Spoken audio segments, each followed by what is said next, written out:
Today I will show you a biography, comedy, drama film from 2011, titled The End to Shabla. Spoilers ahead. Watch out and take care. One late night in Paris, Driss is driving his employer Philippe through the city. When waiting in traffic gets too boring, Driss breaks the speed limit and begins driving quite fast, dodging other cars and not caring about traffic signs. This causes the police to go after him, and Driss bets €100 that he can lose them, but after driving under a bridge, the cops catch up by ambushing them from both sides. Driss doesn't look too worried though, and this time, he bets €200 that he can get them an escort. The cops make him leave the car and he starts acting then, behaving offendedly and telling them Philippe can't move and he was taking him to the hospital. The officers find proof of this when they find the wheelchair in the truck and, when approaching Philippe, they see him convulsing, which is also an act. Seeing as it's an emergency, the cops forgive Driss for breaking the speed limit and offer themselves as escorts on his way to the hospital. To celebrate winning the bet, Driss plays September by Earth, Wind and Fire, and when they arrive at their destination, he shares a smoke with Philippe as soon as the cops are gone. Driss promises he'll handle it and drives them away just before the hospital staff could find them. This friendship began many months ago. Philippe and his assistant Magali are holding interviews to find a new caretaker for him, but it isn't going too well, because all applicants have very standard or awkward answers to their interview questions. But they're suddenly surprised when Driss storms in, ignoring the fact it isn't his turn quite yet, because he only wants some papers to be signed saying they won't hire him so he can get the unemployment benefits. He's blunt and a little rude, even hitting on Magali, but Philippe finds him amusing and asks him to come back the next day for his signed papers. Driss goes back to his home in a humble neighborhood and tries to take a bath while all his little siblings bother him, only managing to get it done in time thanks to his sister Mina, who is a bit older than the others and more responsible. While waiting for their mom to arrive, he looks through the window and notices his brother Adama getting out of a suspicious car. When the boy enters the apartment, he just says he was at school and leaves again after grabbing his bag, causing Driss to be even more sure that he's up to something. In the evening, his mom arrives, and he gives him a Fabergé egg he stole and tells her he's been away on vacation when she asks. She isn't happy to see him though, because he disappeared for 6 months and never called, and now he's shown up out of nowhere as if her home was a hotel. As she's absolutely done with all his lies and she has other children she has to take care of, she kicks him out and tells him not to come back. Driss spends the night having a smoke and some snacks with some neighborhood friends. The next day, Driss goes back to Philippe's house for his papers, and he's received by the housekeeper Yvonne, who shows him around the place and tells him about Philippe's daily routine. She also shows him the room he would get for himself with his very own bathroom. Driss can't help staring at the bathtub before he's dragged to see Philippe, who offers the signed sheet of paper but also a job opportunity. Driss accepts the 1-month trial, and Philippe tells him he bets he won't last 2 weeks. After bringing his things to his room, Driss is taught how to take care of Philippe. He must learn how to keep his legs stimulated, how to put him in the wheelchair, how to help him shower and change his clothes. Things get awkward when Driss discovers he must put on him some high stockings and even clean his butt after Philippe uses the bathroom, but no matter how much he complains and says he won't do those chores, he ends up accepting them as part of his job. Later in the evening, while he's enjoying a snack on the roof, he's interrupted by Philippe's daughter Elisa and her boyfriend Bastien, who are looking for a private place to make out, and he kicks them both out after refusing to share his beer. Driss quickly gets used to the daily routine with Philippe, even if at first he does make some mistakes he learns from, like handing the phone to Philippe instead of putting it on his ear or forgetting the baby monitor while having a bath. He also learns to organize his mail in different folders, most of the letters he opens for Philippe, but there's a series of private ones he isn't allowed to look at. When he finds a flyer promoting female escorts, he decides to start a file just for those instead of throwing them in the trash as Philippe says. It's not all work in this new life though. Driss still makes sure to have a good time, he keeps trying to hit on Magali to no avail, and sometimes calls escorts to join him in bed. One morning, after Yvonne comes to his room to scold him for being late, she finds some dangerous weapons in his bag, but she doesn't comment on them yet. Driss' work today is to drive Philippe around, but he refuses to put him in the back of a van as if he was cargo, so instead, he takes him on one of the fancy cars that don't see much use. Philippe, who first thinks this isn't suitable and says they should be pragmatic, is soon getting excited at the idea of a faster, less boring ride, although Yvonne still disapproves. When they try to leave the building, there's a neighbor parked at their entrance, ignoring the sign on the door that says it's forbidden. Driss wastes no time and goes after the guy, grabbing him by the front of his shirt and threatening him until he moves the car.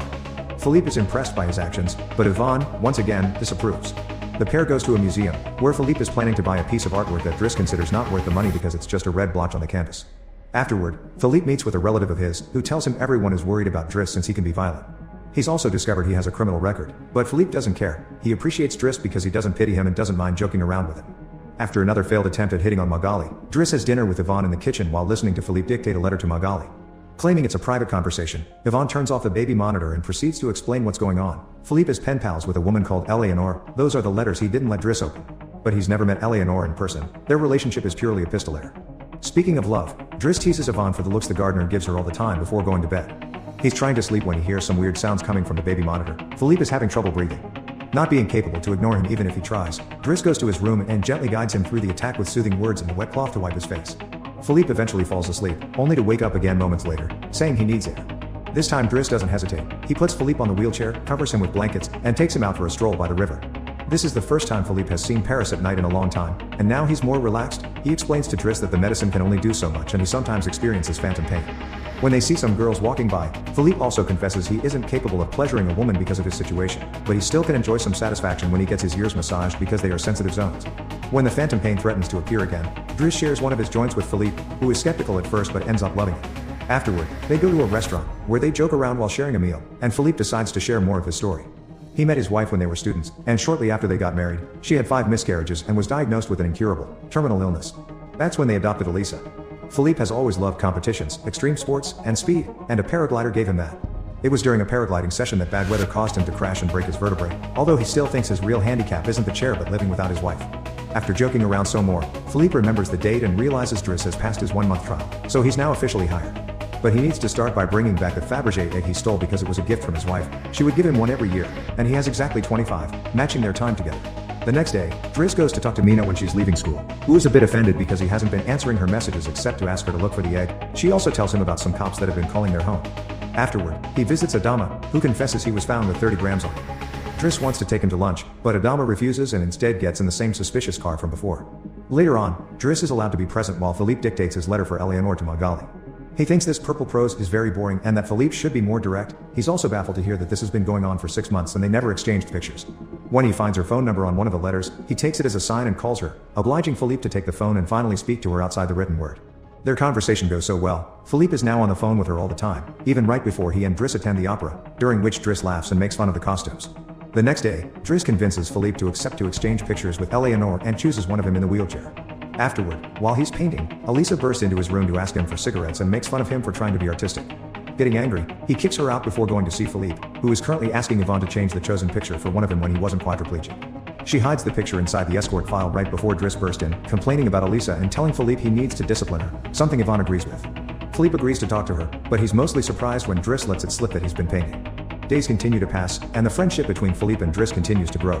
Driss takes him to play in the snow and brings him with him when he goes out for a run. Philippe gets him his first suit and scolds his daughter while Driss listens to him through the baby monitor. When Driss finishes his first painting, he shows it to Magali, who slaps him when he tries to kiss her. Philippe, however, likes the painting and promises he'll try to sell it. The two of them have a great time with each other, enjoying things like getting a faster car, sharing joints, and even hiring escorts together. When Philippe's birthday comes, he isn't very excited about it.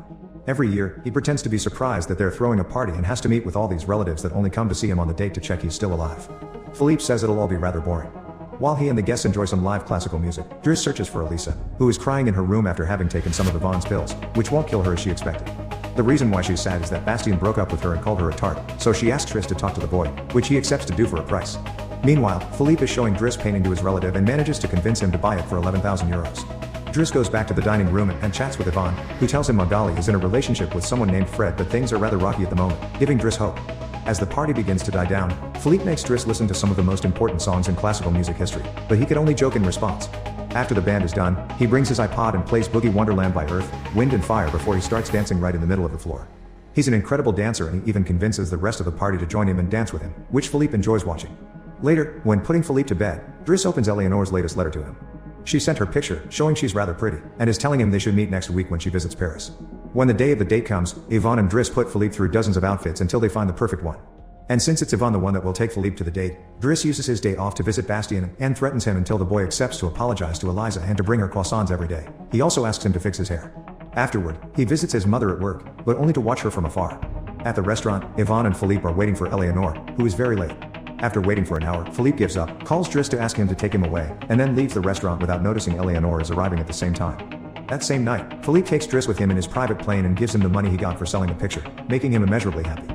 They make it to the countryside the next morning, and Philippe decides to go paragliding, dragging Driss with him as well. Driss doesn't want anything to do with it, but after initially freaking out, he ends up enjoying the experience. When they return home, Adama is there waiting for Driss and gets scolded when he sees the scars on his face. Adama will still not tell Driss what's happening in his life though, so Driss makes him wait in his room while he calls Mina to tell her not to worry and goes to put Philippe to bed. Philippe, however, isn't sleepy yet. After making Driss look at a painting with him, he asks him about his family, which Driss at first doesn't want to talk about, but eventually gives him. It turns out Adama technically isn't his brother and his parents aren't actually his parents, they're his aunt and uncle. They fetched him from Senegal when he was 8 because they couldn't have kids, and his real name is Bakari Bassari, but because other kids had that name, they called him Idris, and that became Driss. One day, his aunt miraculously was able to conceive, and after his uncle died, there were other men and more kids as well. In the same way Driss had talked to him about Elisa, Philippe points out that Adama needs discipline, so he fires Driss so he can be there with his family because he can't spend his whole life taking care of an old man. The next morning, after Bastien has brought his daily croissant while wearing a better hairdo, Driss packs his bags and gets ready to go. Magali comes to say her goodbyes, and when Driss tries to hit on her one last time, Magali introduces him to his significant other Fred, which is short for Frederic. Turns out Magali isn't interested in men, and Driss gives up on the spot. On his way out of the house, he gives the baby monitor back to Yvonne and teases her for having lied to him about Magali just to mess with him. In return, she gives him the escort file he had started, and he's disappointed to find the picture he had chosen is hidden there. Driss throws away the file, but he keeps the photo for himself. Once outside, he finds a car once again blocking the entrance, so he asks him to move away even if he doesn't work there anymore. When Adama calls him out for it, Driss says as a matter of principle. A few hours later, the two brothers go pick up their mother at the station while back at the house. Philippe is having his first dinner together with his new caretaker, who is stuffy and boring, and Philippe decides to leave him without even having a bite. Since Yvonne is out on a date with the gardener, nobody is there to scold him for it. As days pass, Driss goes back to his old life. He hangs out with his old friends again and tells the guys from the suspicious car not to bother Adama anymore. When he goes to an interview he doesn't have enough experience for, he manages to win over the employer by calling himself pragmatic and using all the art knowledge he acquired while working for Philippe. This lands him a job as a driver. Philippe continues to dislike his new caretaker and is in a constant bad mood. One night, he refuses anyone in the house to help him with his phantom pain, so Yvonne calls Driss and asks him to come over. That's how they find themselves in the situation from the beginning, with the cops chasing after them first and escorting them to the hospital later. After that little adventure, Driss drives Philippe to the coast, and the sight of the sea helps Philippe calm down.